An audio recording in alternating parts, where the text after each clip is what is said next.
Hello, and welcome to Walking with the Tenku, a podcast exploring classic texts for the modern martial artist. Politics. Something not to be discussed at the dinner table, along with religion. It can be a bit of a scary word these days, at least in some parts of the world. And the reason for this, I've long postulated, is due to the decline in dialogue backed by mutual respect. The reason for this decline is, at least in part, due to a significant lack of having thought things through. When you haven't thought through why you think what you think, you'll find that several of the core precepts by which you organize the rest of your thought and being are in fact quite brittle. This can result in a fight or flight survival instinct because your connection to reality is being threatened. Okay, well, not really threatened, but people these days seem to treat any sort of questions about their beliefs and thought process, their philosophy, if you will, as a kind of fundamental attack on their very being, their existence. The irony of all this is the less you talk about what you think and spend time thinking about philosophy, religion, and politics, the more fragile your worldview becomes. The connection to the martial arts is clear. If you don't ever pressure test your martial art, you don't really know what you can do with it. Likewise, if you don't ever pressure test your worldview, thought process, and philosophy, you never know what blind spots, logic, and perspectives you might be missing. Thus, it was with great interest that I started reading Jonathan Bluestein's recently published book, Martial Arts Politics Explained: History, Culture, and Comedy. Mr. Bluestein, early in the book, relates the idea of chutzpah. This is a Yiddish word that might be translated as impudence or gall, bravery that borders on rudeness. If you have chutzpah, you say what you think without worrying about hurting someone's feelings, looking silly, or getting in trouble. We might translate it into English as audacity. However, due to the nuance of the word being deeper than that, I think it's safe to say chutzpah is best left untranslated. Also, I'm not entirely sure why, but I already knew this word, so at least where I come from, it's not odd to use it in American English. The point being, and I think Mr. Bluestein was correct in starting his book with this word, is that when reading his work, no one is going to be holding your hand or caring about your feelings. You have to be brave and open to criticism. It's rather like a good friendly sparring session. Heck, I got kicked in the face during a roll today, and the guy who did it and I are still friends. You have to be able to take some hits in the process of working things out, in my opinion. And a good friend isn't going to just roll over and agree with whatever you say. That's what a bad friend or training partner does, just goes along with whatever dumb idea you have. A good friend, one who cares about you, is going to ask questions and be thoughtful about what you're doing and saying. While I don't agree with Mr. Bluestein on everything, I find his brash directness refreshing and an example of what we need more of in today's world, both in the martial arts world and in general amongst everyone. As with his last book, it was hard to decide what to talk about. On the one hand, there was a lot. On the other hand, I don't want to make a 20-hour episode. So, as always, I'll be highlighting a few interesting points in the hope that you'll go read the book for yourself and think about the topics Mr. Bluestein writes about for yourself. It's only through friendly dialogue on difficult subjects that we can have progress. And in Mr. Bluestein's own words, let respect for other practitioners and traditions be your guiding light as you steer through the swamps that lay ahead. One of the things I'm going to mention, but mostly pass over, is Mr. Bluestein's treatment of how to break down the different types of schools categorically. This is likely the best example of how to break down the different kinds of schools that I have seen to date. We aren't talking about just breaking them down into culture of origin or stylistic differences. No, this is more of how to break them down based on how they are organized and how they operate.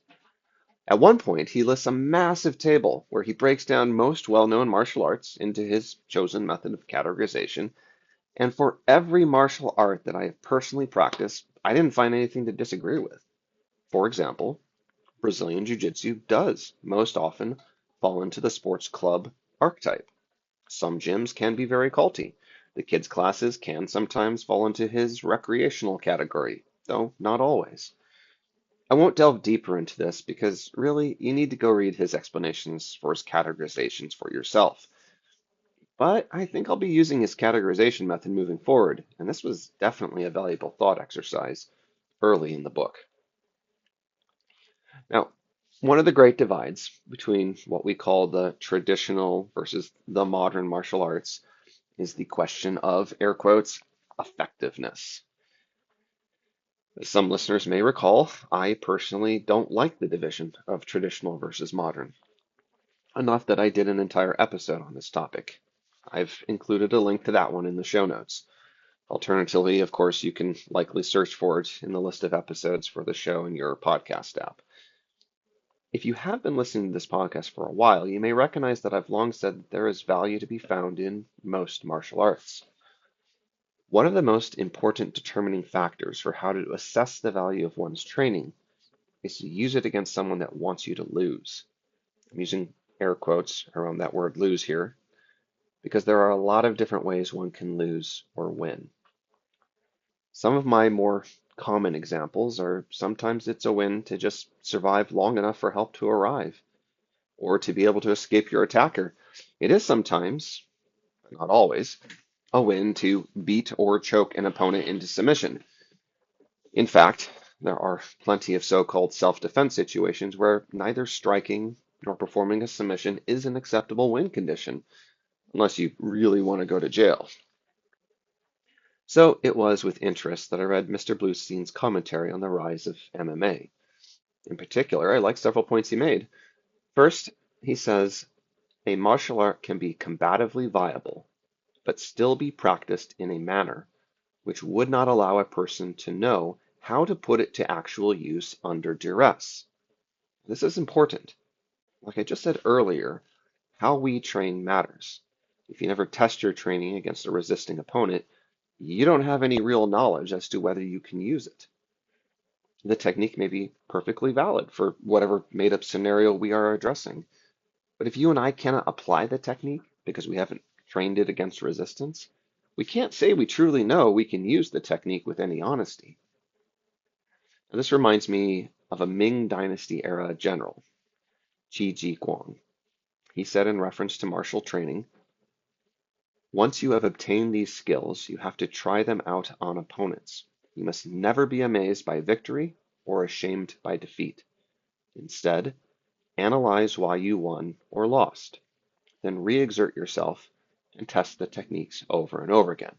This is from his work Ji Xiao Xin Shu from chapter 14.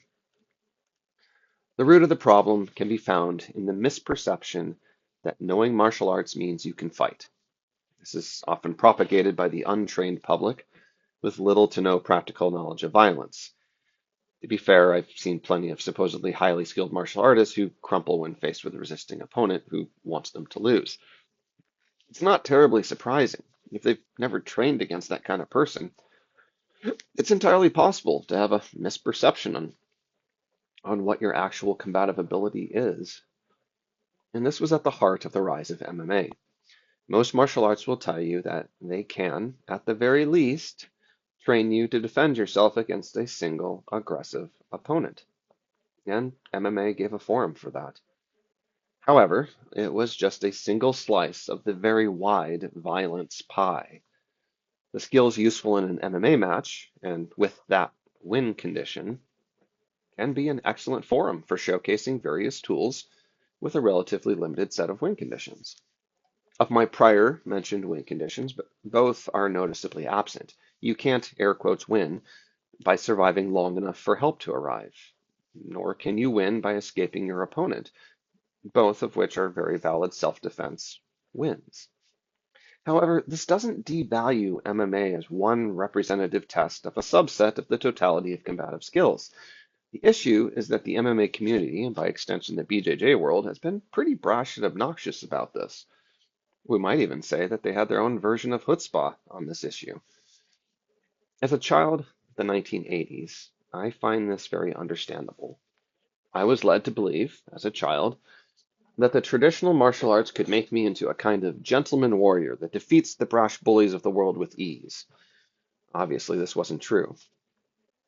In the years since, I've come to realize this wasn't an issue with the so-called traditional arts I had trained, specifically Aikido and Taekwondo. It was more a matter of the methods by which we were training, which is when I stumbled across early Brazilian Jiu-Jitsu in the late 1990s. I was blown away at how quickly I could hone a skill to an extremely useful level in a very short period of time. The reason for this was the fact that every class involved training against opponents who wanted me to lose. Just like General Chi Guang said, we got to test it over and over again. Try it out against opponents. Don't be amazed by victory or ashamed by defeat. Just keep testing. I have a particular love for the traditional Chinese martial arts, and it was actually sparked by my first real Brazilian Jiu-Jitsu teacher, who also happened to be a teacher of Wing Chun. He was my first BJJ black belt I had wrestled with, and I could feel how he used his body differently than everyone else. His Wing Chun informed his grappling, and as I started training Wing Chun under him, I found that in the same way his grappling informed his Wing Chun. The two complemented each other in a beautiful way. I've since found the same to be true with several Aikido practitioners who have cross-trained in BJJ. I don't think the traditional martial arts, or I should say, I do think the traditional martial arts world needed a wake-up call. I'm not sure there was a way to do this politely. So, the Gracie family, in their own version of chutzpah, spawned the UFC spectacle out of the roots of Vale Tudo fights from back home in Brazil.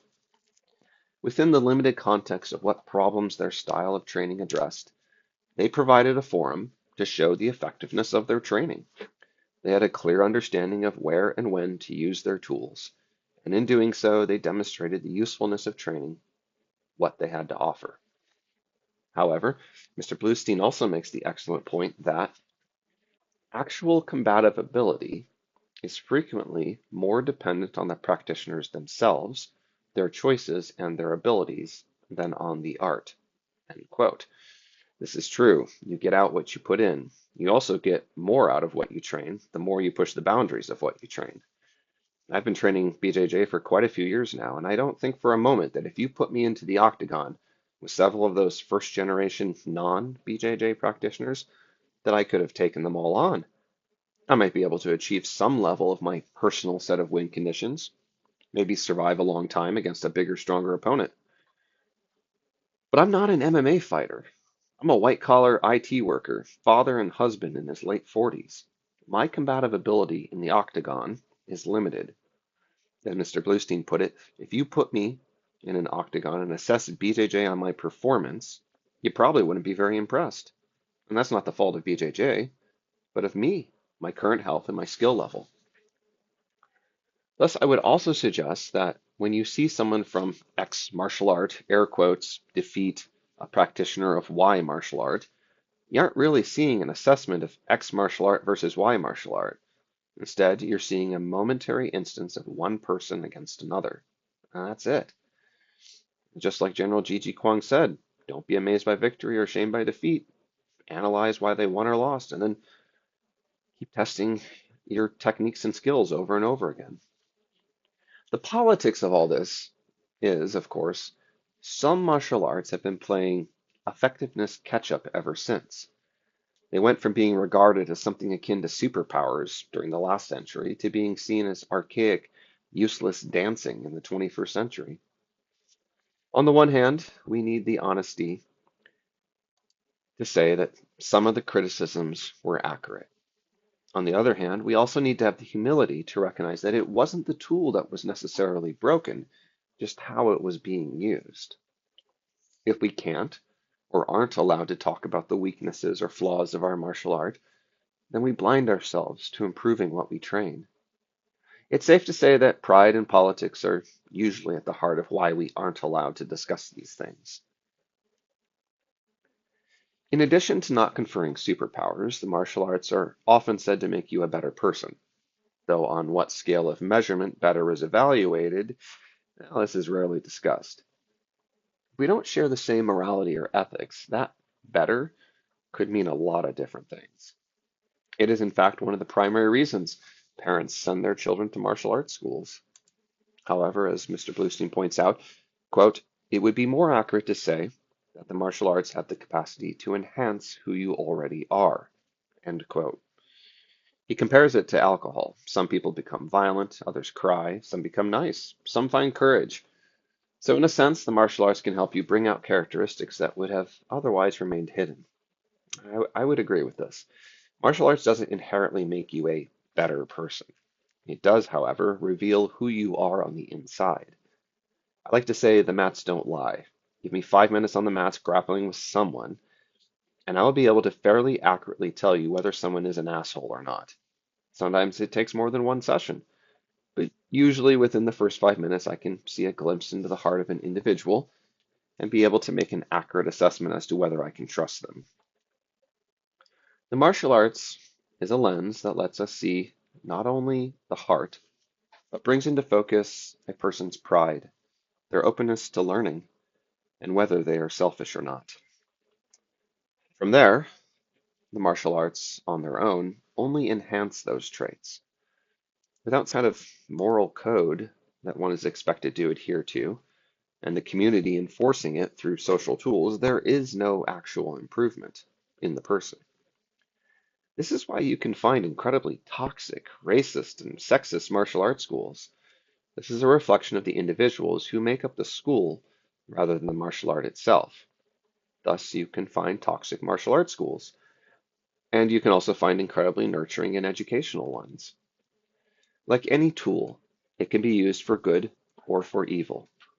It's not a reflection of the tool, but rather a reflection of the hand that wields it. Mr. Bluestein quotes Gichin Funakoshi, the founder of Shotokan Karate, who said, if Karate Do is followed correctly, it will polish the character and one will uphold justice. But if used for evil purposes, it will corrupt society and be contrary to humanity. End quote. Mr. Bluestein goes on to say himself that much of the dirty politics in the martial arts can be understood in this way. Politics in the martial arts often exist when people had their potency and potential increased, but this was not accompanied by a sufficient guidance and restraint. Ironically, personal growth might be had then via political means, but not in a manner which can be deemed either moral or ethical. Martial arts can be a vehicle for growth, but not all growth is positive or spiritual. End quote.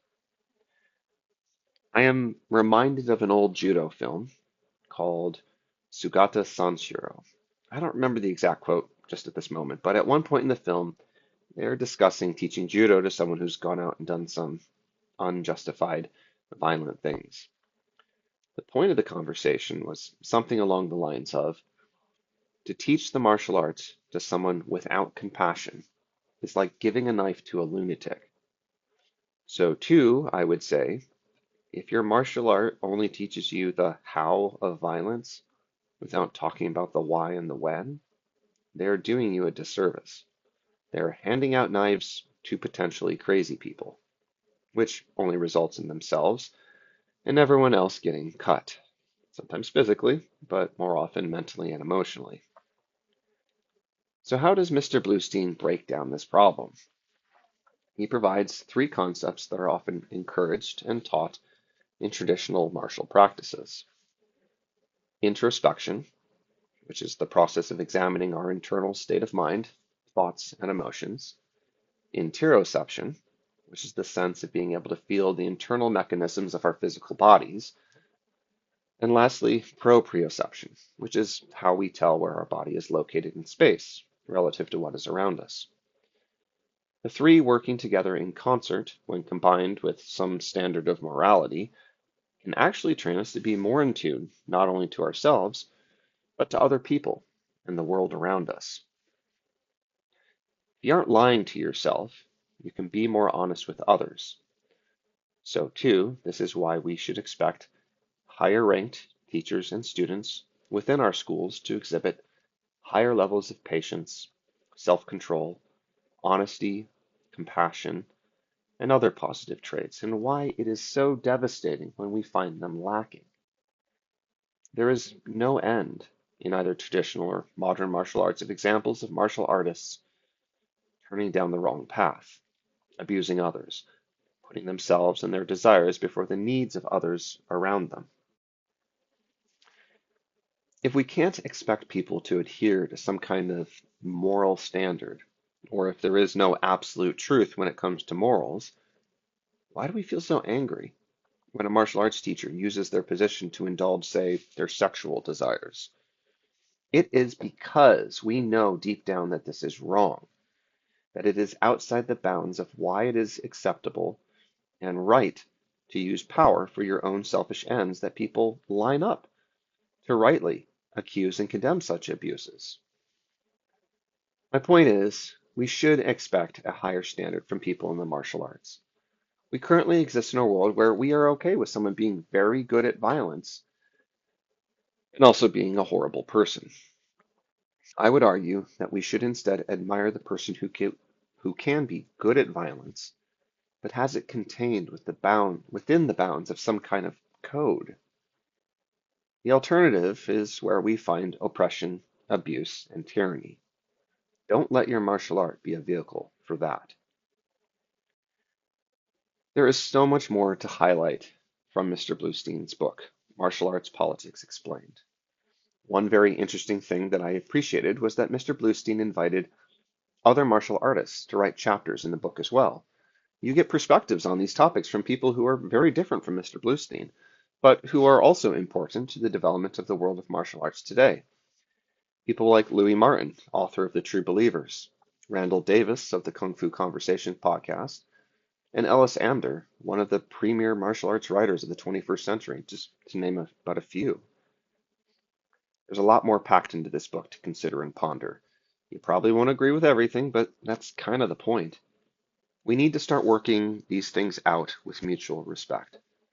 That is, if we want to leave the state of the martial arts world in something that resembles respectability for the next generation. Jigoro Kano himself directly addressed the poor morality and ethics reflected by martial artists over a century ago. It seems we've come full circle, and I am grateful for people like Mr. Bluestein who are willing to talk about it. As always, remember to not just talk about philosophy, but like your martial art, live it.